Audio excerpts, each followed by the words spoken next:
Hello to my fellow history lovers and people who think if I learn something new today, it will be a good day. Well, we are broke down, the combines broke down, so I'm between loads, and I thought to myself, I wonder why wagons in the Revolutionary War weren't made of metal like they are too. And I figured it had to do with cost, and that's right, but it's a little more detailed than that, so let me share.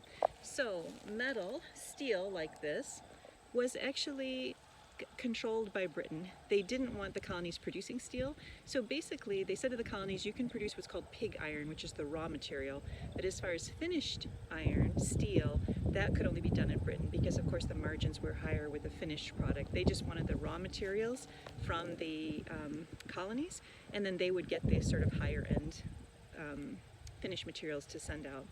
So by the time of the Revolutionary War, the colonies were breaking or defying that rule, and they were producing iron and steel, but very carefully and selectively, mostly for cannons and guns. Because for one thing, the steel actually, if you can see here, would have been far too heavy. So one of the reasons wagons were made out of wood and not steel in the Revolutionary War is the horses and the oxen couldn't have pulled a wagon made of steel.